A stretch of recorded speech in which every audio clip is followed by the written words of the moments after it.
Hello friends, ఈరోజు మనం చూడబోయే Japanese anime series a playthrough of certain dude's VR MMO life season 1. ఈ రోజు వీడియోలో మనం ఎపిసోడ్ 11 చూడబోతున్నాం. మీకు ఈ వీడియో నచ్చితే లైక్ చేయండి, అలాగే మర్చిపోకుండా మన ఛానల్ని సబ్స్క్రైబ్ చేసుకోండి. ఈ ఎపిసోడ్ చూసాక మీకు చాలా డౌట్స్ రావచ్చు, కానీ ఆ డౌట్స్ అన్నీ నన్ను అడగకూడదు. సీజన్ 2 వచ్చే వరకు వెయిట్ చేయాల్సిందే. సరే, ఇక ఈ రోజు కథలోకి వెళ్దాం. ఈ రోజు మనం చూడబోయేది certain dude's VR MMO life season 1 episode 11. మన హీరోకి ఏదో సౌండ్ వినిపించి వెళ్ళి చూస్తే అక్కడ ఒక డ్రాగన్ బేబీ పడి ఉంది. దాని చుట్టూ ఉన్న వాళ్ళంతా చనిపోయి ఉన్నారు. వీళ్ళంతా ఎన్పీసీ క్యారెక్టర్స్ అనుకుంటాను. మన హీరో ఆలోచిస్తాడు. దీని ఇలాగే వదిలేసి వెళ్ళడానికి మనసు రాక ఆ డ్రాగన్ ని తీసుకుంటాడు. అది అరుస్తూ ఉంటే దానికి ఆకలిగా ఉందేమో అని మన హీరో మీద తీసిస్తాడు. ఈ డ్రాగన్ ని అయితే కాపాడాను, కానీ ఇప్పుడు దీన్ని ఏం చేయాలి?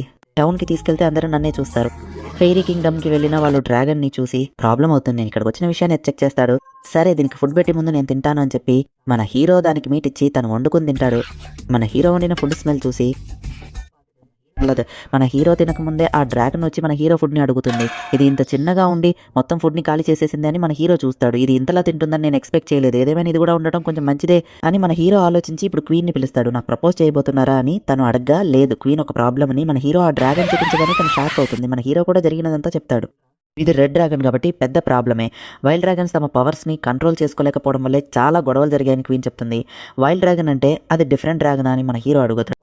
నార్మల్ డ్రాగన్స్ ఫుల్లే. నార్మల్ డ్రాగన్స్ మిగతా రేసెస్తో ఎలా కలిసి ఉండాలో నేర్చుకున్నాయి, కానీ వైల్డ్ డ్రాగన్స్ తమ పవర్స్ని కంట్రోల్ చేయలేక ఐసోలేట్ అయిపోయాయి. అందులోనూ రెడ్ డ్రాగన్ చాలా పవర్ఫుల్. డ్రాగన్ నేషన్కి వాళ్లే సింబల్స్. ఖచ్చితంగా డ్రాగన్ రాయల్ ఫ్యామిలీకి చెందినకే ఉంటుందని కాయిన్ చెప్తుంది. కాయిన్ మీరు ఇక్కడ నుండి వెళ్ళిపోవాలి, 2 డ్రాగన్స్ ఇటువైపు వస్తున్నాయని మాట్లాడుతుండగానే పిచ్చి కాయిన్ ఒక డ్రాగన్ ని ఎందుకు కిడ్నాప్ చేసావో నా ఫెయిరీ అడుగుతుంది. నేను ఎందుకు ఒక డ్రాగన్ ని కిడ్నాప్ చేస్తాను అని కాయిన్ అంటుంది. అవి ఏ వైపు నుంచి వస్తున్నాయని మన హీరో అడిగి ధైర్యంగా అక్కడే నిలబడతారు. 2 వైల్డ్ డ్రాగన్స్ అటువైపు వస్తున్నాయి. అవి ఇంకా కోపడి అటాక్ చేస్తే ఆ ప్రాంతం అంతా నాశనమైపోతుందని మన హీరో గమనిస్తాడు. నువ్వే నా బిడ్డను కిడ్నాప్ చేసావా అని అడగానే, ఆగండి ఇతను కాదు అని కాయిన్ చెప్పబోతుంది. కానీ ఆ డ్రాగన్, ఫెయిరీ క్వీన్ నువ్వు మాట్లాడకు, ఏదైనా అతనే చెప్పనివని అంటుంది.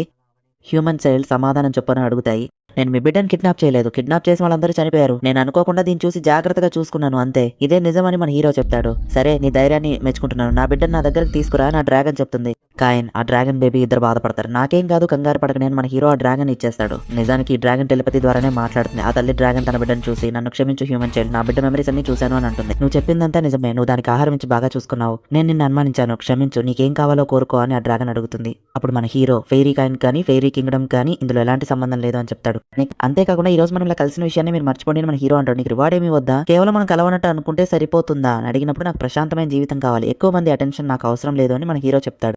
సరే, నీ ఇష్ట ప్రకారమే చేస్తామని చెప్పి ఆ డ్రాగన్స్ అక్కడ నుండి వెళ్ళిపోతాయి. డ్రాగన్స్ చాలా ఫాస్ట్ గా ఉన్నాయి. ఆ సిచ్యుయేషన్ లో ఫెయిరీ కింగ్డమ్ కోసం వచ్చేందుకు చాలా థ్యాంక్స్ అని కాయిన్ చెప్తుంది. ఇప్పుడే ఈమె కొంచెం బాధ్యతగా ఉంది అని హీరో అనుకుంటాడు. రివార్డ్ ఇవ్వడానికి క్యాజిల్ కి రమ్మని కాయిన్ పిలిచింది, కానీ పని ఉందని హీరో చెప్పాడు. అయితే నేను రైడ్ ఇస్తాను, ఈ విషయం ఎవరికి తెలియదులే అని ఆమె పెగాసస్ ని పిలిచింది. సరే అని హీరో వెళ్ళిపోయాడు. ఫెయిరీ కింగ్డమ్ లోని ఈస్ట్ ఫారెస్ట్ సైడ్ కి మన హీరో వెళ్తాడు. ఏంటి ఇక్కడ జాబ్ రిక్వెస్ట్స్ లేవా అని అడుగుతాడు. హ్యూమన్ అడ్వెంచరర్స్ వచ్చాక జాబ్ రిక్వెస్ట్ అన్ని వాళ్లే తీసుకున్నారు. నీకు పని కావాలంటే నా దగ్గర ఒకటి ఉంది అని ఆ ఇన్కీపర్ చెప్తాడు. చూస్తే మన హీరో ఆ ఇంట్లోనే పని చేస్తున్నాడు. కస్టమర్స్ దగ్గర ఆర్డర్స్ తీసుకోవడం, గిన్నెలు కడగడం వంటి చేస్తున్నాడు. అసలు నేను ఎందుకు వంట చేయాలి అని మన హీరో అడుగుతాడు. ఇదేదో నేను రెస్టారెంట్ లో పార్ట్ వన్ టైం జాబ్ చేసినట్టుంది అని అనుకుంటాడు. అలా మన హీరో తన కొత్త పని మొదలు పెడతాడు. అక్కడ రకరకాల మనుషులు ఉంటారు. వాళ్ళందరినీ హ్యాండిల్ చేయడం మన హీరో కొంచెం కష్టంగానే అనిపిస్తుంది. అయినా సరే తన ఖర్చుల కోసం ఆ పని కొనసాగిస్తాడు. అప్పుడే ఒక వింత కస్టమర్ అక్కడికి వస్తాడు. ఆ కస్టమర్ ఎవరో చూసి మన హీరో షాక్ అవుతాడు. ఏదో పని చేస్తున్నట్టుంది, ఇదంతా ఒక పనేనా అని మన హీరో అనుకుంటాడు. వాళ్ళు మన హీరో చేసిన పనికి డబ్బులు కూడా ఇస్తారు. పొద్దున్నే డ్రాగన్ బేబీని కనిపెట్టాను, రాత్రి రెస్టారెంట్ లో పనిచేశాను, ఈ రోజు చాలా డిఫరెంట్ గా ఉంది, కానీ ఇదంతా చాలా ఫన్నీగా ఉందని మన హీరో అనుకుంటాడు. సరే, మన హీరో ఇప్పుడు నిద్రపోతాడు. మనమంతా ఇంకోసారి కంటిన్యూ చేద్దామని డిసైడ్ అయ్యాం. రిజల్ట్స్ అన్ని మనం ఊహించిన దానికంటే చాలా అద్భుతంగా ఉన్నాయి. ముఖ్యంగా ఆ ఒక్క ప్లేయర్ వల్ల ఎమోషన్స్ లేని ఆ ఏఐ ఎలాగో నేర్చుకుంది, ఇప్పుడు నవ్వడం ఎలాగో నేర్చుకుంది. మొదట నేను చూసినప్పుడు నాకే నమ్మకం కలగలేదు. బాధ్యత లేని ఆ ఏఐ ఇప్పుడు బాధ్యతగా ఉండటం మొదలు పెట్టింది. వాళ్ళిద్దరిలో చాలా మార్పు కనిపిస్తుంది. వీటన్నిటికీ ఆ ఒక్క ప్లేయర్ కదా కారణం. నీకు తెలుసా అని అడగ్గా, నాకు అతను తెలుసా అని ఒక అమ్మాయి చెప్తుంది. ఎందుకంటే నేను కూడా ఒక ప్లేయర్నే అని ఆ అమ్మాయి అంటుంది. మన ఆపరేషన్ ఇలాగే కంటిన్యూ చేద్దాం, మన ఏఐలన్నిటికీ ఇంకా ఎక్కువ ట్రైనింగ్ ఇవ్వాలి అని ఆ లీడర్ నవ్వుతూ చెప్తాడు. రంజన్ బాస్ ని ఓడించిన ప్లేయర్స్ కి విడిగా పీవీపీ జరిగింది.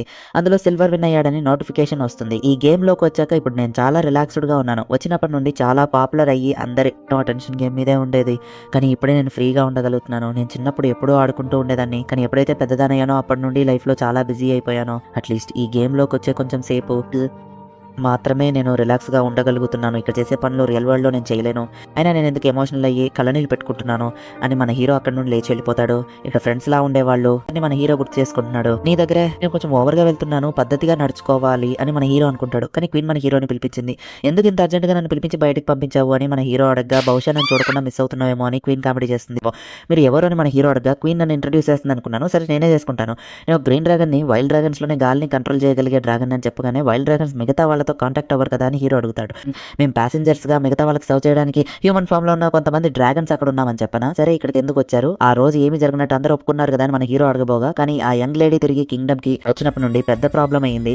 తను సరిగ్గా తినడం లేదని చెప్పగానే ఇది ఒక ప్రాబ్లమా అని క్వీన్, ఎర్త్ ఇద్దరూ ఆశ్చర్యపోతారు. తను పెద్ద డ్రాగన్ లా పెరగాలంటే బాగా తినాలి, కానీ తను తిరిగి వచ్చినప్పటి నుండి నార్మల్ డ్రాగన్ తినే దాంట్లో సగం మాత్రమే తింటోంది. నేను కూడా హ్యూమన్ అవ్వాలి, ఎలా అవ్వాలి అని నన్ను అడుగుతుంది. అసలు ప్రాబ్లం ఏంటో మీకేమైనా ఐడియా ఉందా అని ఆ గ్రీన్ డ్రాగన్ అడుగుతాడు. నేను తనని కలిసినప్పుడు తను బాగానే తినేది అని మన హీరో చెప్తాడు. నాకు అర్థమైపోయింది ఎర్త్, నువ్వు తనకి ఏం వండి పెట్టావు అని ఫెయిరీ క్వీన్ అడగా మన హీరో ఆలోచిస్తాడు. సోపో హ్యాంబర్గ్ తేకో ఇచ్చాను అని మన హీరో చెప్పగానే అవేంటి అని ఆ వైల్డ్ డ్రాగన్ అడగ్గా అవి వచ్చేసాయని మన హీరో ఆలోచిస్తాడు. బాబు ఇది చాలా టేస్టీగా ఉంది, ఇలాంటి ఫుడ్ తిన్న తర్వాతే ఆ డ్రాగన్ కి నార్మల్ ఫుడ్ తినాలని అనిపించడం లేదనుకుంటా అని గ్రీన్ డ్రాగన్ అనగా, ఎర్త్ వంటలే అన్నిటికంటే బెస్ట్ అని క్వీన్ చెప్తుంది. నాకు ఇంకొంచెం దొరుకుతుందని అతను అడగబోగా, నేను మీకేమి వండి పెట్టడానికి ఇక్కడికి రాలేదని మన హీరో అనబోగా, నేను ఖాళీ చేతులతో వెళ్తే అంతే సంగతులు, ప్లీజ్ నా కోసం వండి పెట్టండి అని గ్రీన్ డ్రాగన్ అడగా, నా దగ్గర ఇంగ్రీడియంట్స్ ఏమీ లేవు కదా అని హీరో అంటాడు. నేను తీసుకొస్తాను అని గ్రీన్ డ్రాగన్ వెళ్తాడు. మన హీరో కూడా వండి పెడతాడు. ఇది ఖచ్చితంగా తనకి నచ్చుతుందని అనుకుంటూ అతను బయలుదేరుతాడు. వైల్డ్ డ్రాగన్స్ మిగతా వాళ్ళతో కలవరు కదా అని మన హీరో అడగ్గా, కానీ నువ్వు దాన్ని మార్చేసావని అనుకుంటున్నాను అని క్వీన్ అంటుంది. ఈ రోజైనా కోటలోనే ఉండిపోవచ్చు కదా, నువ్వు నా బాటిల్లోకి వచ్చి పడుకుంటావా కదా అని అడిగి మన హీరో కిటికీలోంచి దూకి పారిపోతాడు. నా వంట వాసన చూసి ఈ వైల్డ్ డ్రాగన్స్ కూడా నాతో కలవాలనుకుంటున్నాయా అని హీరో ఆలోచిస్తుండగా, ఇంకో ప్లేట్ తీసుకురండి అని వినిపిస్తుంది అని అడిగి ఆ డ్రాగన్ బేబీ కొనుక్కొని తింటుంది. అసలు ఏం జరుగుతుందని ఆ పెద్ద డ్రాగన్ అడగగా, రాజా దీన్నే కుకింగ్ అంటారు, ఫుడ్ టేస్ట్ ని బాగా పెంచడానికి హ్యూమన్స్ వాడే ఒక టెక్నాలజీ ఇది. ఫ్రెండ్స్ వీళ్ళు ఈ టేస్ట్ ని మిస్ అవ్వడం వల్లే సరిగ్గా తినడం లేదు అని ఆ గ్రీన్ డ్రాగన్ చెప్పగా, ఆ హ్యూమన్ చైల్డ్ కి ఇలాంటి టాలెంట్ ఉందా అని ఆ డ్రాగన్ చూస్తుంది. ఇప్పుడు ఈ గ్రీన్ డ్రాగన్ కూడా వదలకుండా వంట చేయడానికి ట్రై చేస్తుంది, కానీ ఎంత చేసినా ఆ లెవెల్ టేస్ట్ మాత్రం రావడం లేదు. రాజుగారి పర్మిషన్ తీసుకుని వంట ఎలా చేయాలో నేర్చుకోనా అని ఆ గ్రీన్ డ్రాగన్ ఆలోచిస్తుంటే ఇంకో డ్రాగన్ దాన్ని గమనిస్తూ ఉంటుంది. ఈ ఎపిసోడ్ ఇక్కడితో ముగుస్తుంది. నెక్స్ట్ ఎపిసోడ్ గురించి అడిగితే అది నాకు ఆ లెవెల్కి వర్త్ అనిపించలేదని నేను చెప్తాను. కొంచెం లాజిక్ లేకుండా సంబంధం లేనట్టుగా ఉంటుంది, కానీ అందులో స్టోరీ ఉంది. పైగా అదే లాస్ట్ ఎపిసోడ్ కాబట్టి దాన్ని మిస్ అవ్వకుండా చూడండి. మీకు ఈ వీడియో నచ్చి లైక్ చేయండి, అలాగే మర్చిపోకుండా మన ఛానల్ని సబ్స్క్రైబ్ చేసుకోండి. Thank you for watching. Bye guys, next ఎపిసోడ్లో కలుద్దాం.